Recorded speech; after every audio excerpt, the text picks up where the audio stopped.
ओम बुम बुद्धाय नमः।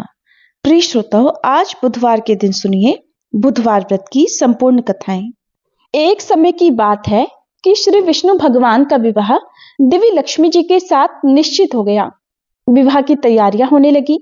सभी देवताओं को निमंत्रण भेजे गए, परंतु गणेश जी को अलग से निमंत्रण नहीं दिया। कारण जो भी रहा हो, अब भगवान विष्णु की बारात जाने का समय आ गया। सभी देवतागण अपनी अपनी पत्नियों के साथ विवाह समारोह में आए। उन सब ने देखा कि गणेश जी कहीं दिखाई नहीं दे रहे। तब वे आपस में चर्चा करने लगे कि क्या गणेश जी को न्योता नहीं दिया है या फिर स्वयं गणेश जी ही नहीं आए हैं। सभी को इस बात पर आश्चर्य होने लगा।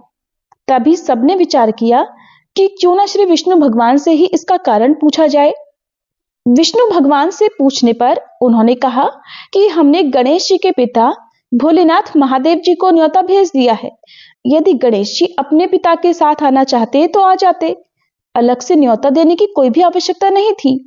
और दूसरी बात यह है कि उनको 1.25 मन मूंग, 1.25 मन चावल, 1.25 मन घी और 1.25 मन लड्डू का भोजन दिन भर में चाहिए। यदि गणेश जी नहीं आएंगे तो कोई बात नहीं, दूसरे के घर जाकर इतना सारा खाना पीना अच्छा भी तो नहीं लगता। इतनी वार्ता कर ही रहे थे कि किसी एक ने सुझाव दिया, यदि गणेश जी आ भी जाएं तो उनको द्वारपाल बनाकर बैठा देंगे कि आप घर का ध्यान रखना।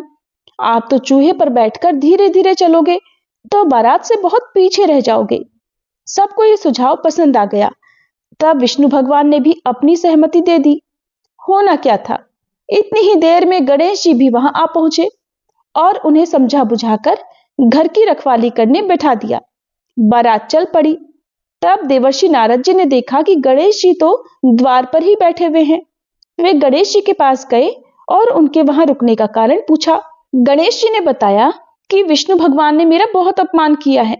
नारद जी ने कहा, आप अपनी मूषक सेना को आगे भेज दें तो वह रास्ता खोद देगी, जिससे उनके वाहन धरती में धंस जाएंगे। तब तो उन्हें आपको सम्मान पूर्वक बुलाना ही पड़ेगा। अब तो गणेश जी ने अपनी मूषक सेना जल्दी से आगे भेज दी और सेना ने जमीन पोली कर दी। उधर जब बारात वहां से निकली तो रथों के पहिए धरती में धंस गए। सब लाख कोशिश करें परंतु पहिए ना निकले। सभी ने अपने अपने उपाय कर लिए, किंतु पहिए तो नहीं निकले, बल्कि जगह जगह से टूट और गए। किसी की समझ में नहीं आ रहा था कि अब क्या किया जाए। तभी देवर्षि नारद जी वहां पहुंचकर कहने लगे, आप लोगों ने गणेश जी का अपमान करके अच्छा नहीं किया। यदि उन्हें मनाकर लाया जाए तो आपका कार्य सिद्ध हो सकता है और ये संकट भी टल सकता है। तब भगवान शंकर ने अपने दूत नंदी को भेजा और वे गणेश जी को लिवा कर लाए। फिर गणेश जी का आदर सम्मान के साथ पूजन किया। तब कहीं रथ के पहिए निकले। अब रथ के पहिए तो निकल गए, परंतु वे टूट फूट गए। उन्हें सुधारे कौन? पास के ही खेत में एक खाती काम कर रहा था, उसे बुलाया गया। खाती अपना काम करने से पहले श्री गणेशाय नमः कहकर गणेश जी की वंदना मन ही मन करने लगा। देखते ही देखते खाती ने सभी पहियों को ठीक कर दिया। तब खाती कहने लगा कि हे देवताओं, आपने सर्वप्रथम गणेश जी को नहीं मनाया होगा और न ही उनकी पूजा की होगी, इसीलिए तो आपके ऊपर ये संकट आया है। हम तो मूर्ख अज्ञानी हैं, फिर भी पहले गणेश जी को पूजते हैं, उनका ध्यान करते हैं। आप लोग तो देवतागण हैं, फिर भी आप गणेश जी को कैसे भूल गए? अब आप लोग भगवान श्री गणेश जी की जय बोलकर जाएं, तो आपके सब काम बन जाएंगे और संकट भी नहीं आएगा। ऐसा कहते हुए बारात वहां से चल दी और श्री विष्णु भगवान जी का देवी लक्ष्मी जी के साथ विवाह संपन्न कराकर सभी सकुशल घर लौट आए। हे गणेश जी महाराज, आपने श्री विष्णु का जैसे कार्य सिद्ध किया वैसे ही कार्य सबको सिद्ध करना। सभी प्रेम से बोलिए विघ्नहर्ता भगवान गणेश जी की जय। एक बार एक नवविवाहित दंपति था।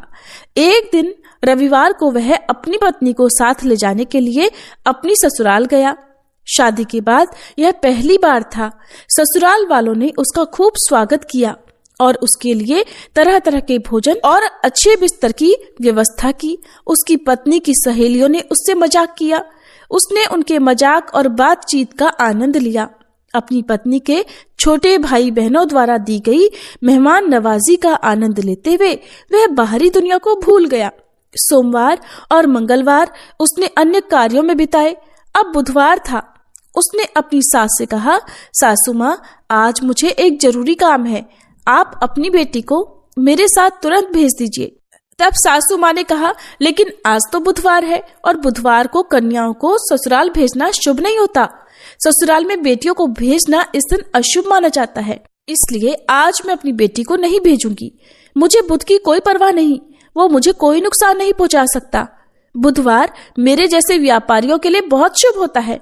दामाद ने कहा, मुझे भी घर पर एक बहुत जरूरी काम है। सासू माँ ने और ससुर ने दामाद को बहुत समझाया, लेकिन दामाद अपनी जिद पर अड़ा रहा। वह उसी दिन जाने की बात कहता रहा।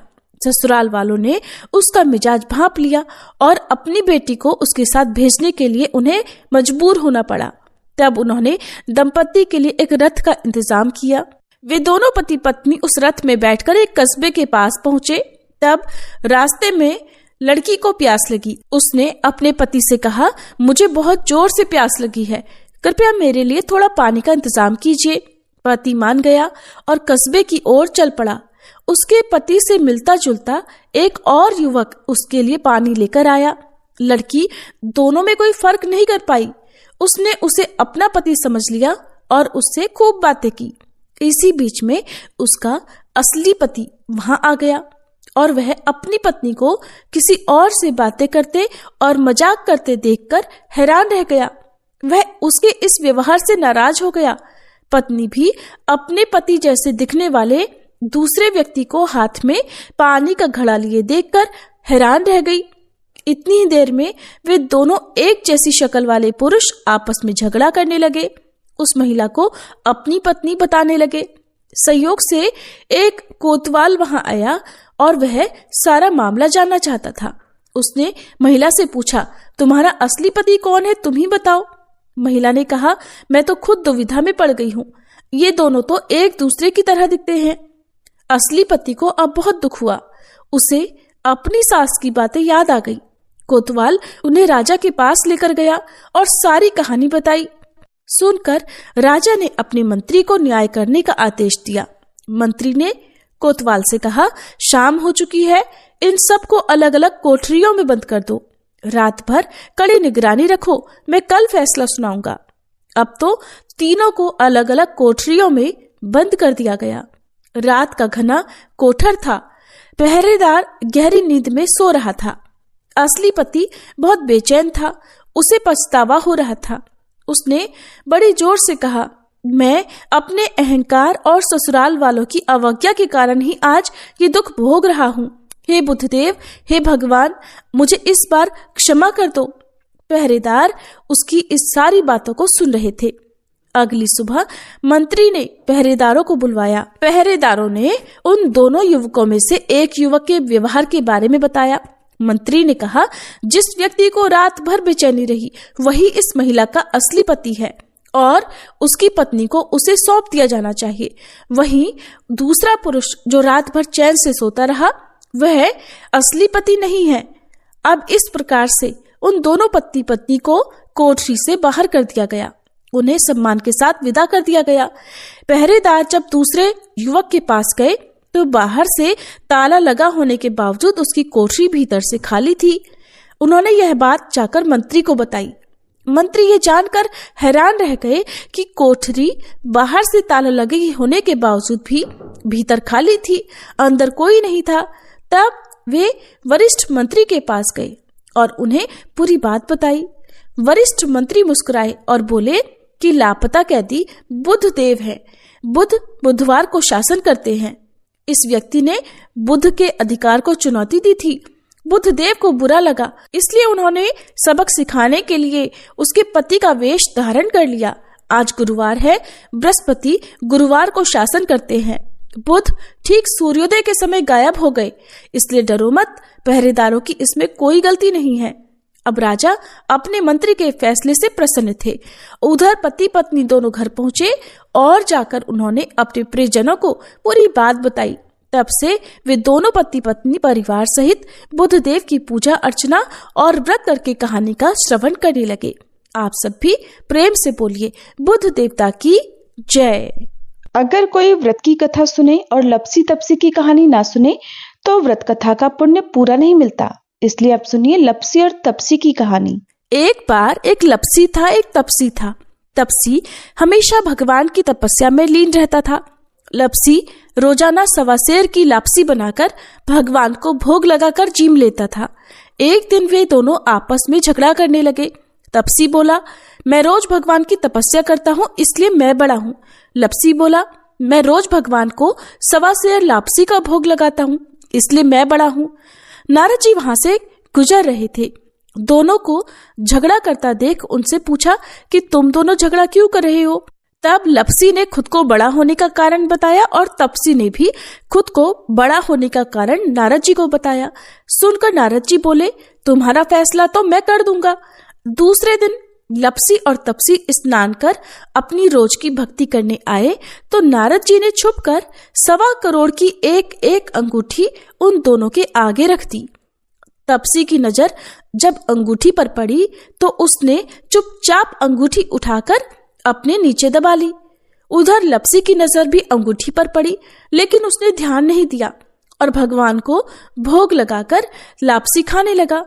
नारद जी जब सामने आए तो दोनों ने पूछा, बताइए नारद जी, हम दोनों में से कौन बड़ा है। तब नारद जी ने तपसी से खड़ा होने को कहा। वह खड़ा हुआ तो उसके नीचे दबी हुई अंगूठी दिखाई पड़ी। नारद जी ने तपसी से कहा, तपस्या करने के बाद भी तुम्हारी चोरी करने की आदत नहीं गई इसलिए लपसी बड़ा है और तुम्हें तुम्हारी तपस्या का भी कोई फल नहीं मिलेगा। तब तपसी शर्मिंदा होकर क्षमा मांगने लगा। उसने नारद जी से पूछा, नारद जी, मेरी तपस्या का फल फिर मुझे कैसे मिलेगा। तब देवर्षि नारद जी ने बताया, अगर कोई गाय और कुत्ते की रोटी नहीं बनाएगा तो फल तुझे मिलेगा। अगर कोई ब्राह्मण को जिमाकर दक्षिणा नहीं देगा तो फल तुझे मिलेगा। अगर कोई साड़ी के साथ ब्लाउज नहीं देगा तो फल तुझे मिलेगा। अगर कोई दिए से दिया जलाएगा तो फल तुझे मिलेगा। अगर कोई सारी कहानी सुने लेकिन तुम्हारी कहानी ना सुने तो फल तुझे मिलेगा। उसी दिन से हर व्रत कथा और कहानी के साथ लपसी तपसी की कहानी भी सुनी और कही जाती है। अब सुनिए गणेश भगवान की आरती। जय गणेश जय गणेश जय गणेश देवा, माता जाकी पार्वती पिता महादेवा। जय गणेश जय गणेश जय गणेश देवा, माता जाकी पार्वती पिता महादेवा। एक दंत दयावंत चार भुजाधारी, माथे सिंदूर सोहे मूस की सवारी। जय गणेश जय गणेश जय गणेश देवा, माता जाकी पार्वती पिता महादेवा। पान चढ़े फूल चढ़े और चढ़े मेवा, लड्डुअन का भोग लगे संत करे सेवा। जय गणेश जय गणेश जय गणेश देवा, माता जाकी पार्वती पिता महादेवा। अंधन को आँख देत कोढ़िन को काया, बांझन को पुत्र देत निर्धन को माया। जय गणेश जय गणेश जय गणेश देवा, माता जाकी पार्वती पिता महादेवा। सूर्य श्याम शरण आए सफल की जय सेवा, माता जाकी पार्वती पिता महादेवा। जय गणेश जय गणेश जय गणेश देवा, माता जाकी पार्वती पिता महादेवा। दीनन की लाज रखो शंभु सुतकारी, कामना को पूर्ण करो जाऊं बलिहारी। जय गणेश जय गणेश जय गणेश देवा, माता जाकी पार्वती पिता महादेवा। जय गणेश जय गणेश जय गणेश देवा, माता जाकी पार्वती पिता महादेवा।